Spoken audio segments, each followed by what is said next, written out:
Hi friends, आज हम बात करेंगे इन्फ्लेमेशन के बारे में या एंटी इन्फ्लेमेटरी डाइट्स के बारे में। तो ये जो इन्फ्लेमेशन शब्द है ये काफी कुछ चर्चे में आया जब से परिणीति चोपड़ा जी सामने आई और उन्होंने बोला कि उनका वेट जो काफी सालों से स्टक था वो एक anti inflammatory diet routine follow करने से उनका वेट कम हो गया। और उसके बाद से मुझे बहुत सारे डीएम्स आने लगे कि ma'am I want an anti inflammatory diet plan. लोग पूछने लगे कि what is an inflammation diet और एन एंटी इन्फ्लेमेटरी डाइट और क्या खाना चाहिए, कैसे खाना चाहिए, क्यों खाना चाहिए।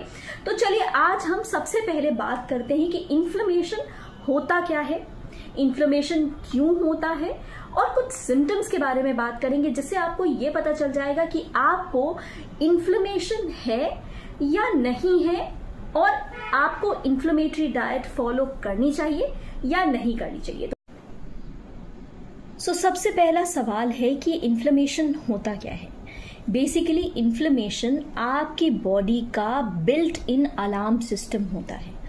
ये अलार्म सिस्टम क्या होता है? एक नेचुरल रिस्पॉन्स को आपकी बॉडी जो दिखाती है किसी डैमेज के खिलाफ, किसी इन्फेक्शन या आपके बॉडी को कोई भी अगर स्ट्रेस होता है तो उसके अगेंस्ट ये इन्फ्लेमेटरी सिस्टम एक्टिवेट होता है।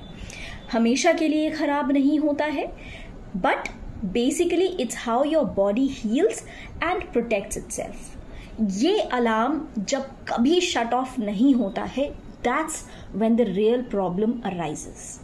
सो बेसिकली दो तरह के इन्फ्लेमेशंस होते हैं। एक होता है अक्यूट इन्फ्लेमेशन जो कि शॉर्ट टर्म होता है और वो हमारी बॉडी का एक हीलिंग का पार्ट होता है। भाई बॉडी में किसी भी तरीके का कोई भी आप कह सकते हो कि कोई भी डैमेज हो रहा है या कोई भी अगर इन्फेक्शन हो रहा है तो आपकी बॉडी का जो डिफेंस सिस्टम होता है वो एक्टिवेट हो जाता है और उसको ठीक कर देता है। जैसे कि मान लीजिए कि आपने एक्सरसाइज की, आपके मसल्स सोर हो गई है तो थोड़ा सा इन्फ्लेमेशन होगा बॉडी में और वो अपने आप से आपकी मसल्स को हील कर देगा। जैसे कि आपको अगर कोई कोल्ड होता है या कोई छोटी सी चोट लग जाती है, कट हो जाता है, तो उस टाइम पे जो इन्फ्लेमेशन होता है that is called acute inflammation.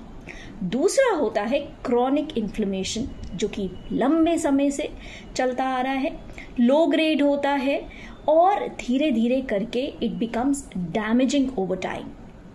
And basically ये chronic inflammation is the main reason behind constant fatigue, bloating, joint pain and some sort of disease. So basically क्या लगता है ये chronic inflammation में होता क्या होगा? हमेशा पेन की तरह ये chronic inflammation show up नहीं करता है। It is not necessary that it shows up as pain always, but a lot of people feel chronic inflammation as fatigue, brain fog, joint stiffness. कई बार कुछ लोगों को स्किन इश्यूज हो जाते हैं, कुछ लोगों की रिकवरी पुअर हो जाती है किसी भी डिजीज से या कोई भी प्रॉब्लम से, मसल रिकवरी पुअर हो जाती है। एंड कई बार people face low energy even after resting, which means कि सोने के बाद भी जब उठते हैं तो उनको एकदम लगता है कि वो ना ठीक से सोए नहीं है, एनर्जी कम लगती है, ठीक है। And basically this is what is chronic inflammation. क्या चीजें कॉज करती है क्रॉनिक इन्फ्लेमेशन?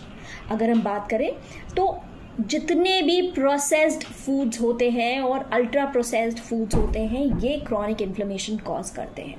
जब भी हम कुछ भी हाई शुगरी प्रोडक्ट या कोई भी कोला ड्रिंक्स जिसमें बहुत सारी शुगर होती है एडेड, या कुछ भी हम मीठा खाते हैं उससे हमारे ब्लड शुगर स्पाइक्स होते हैं, उससे होता है क्रॉनिक इन्फ्लेमेशन।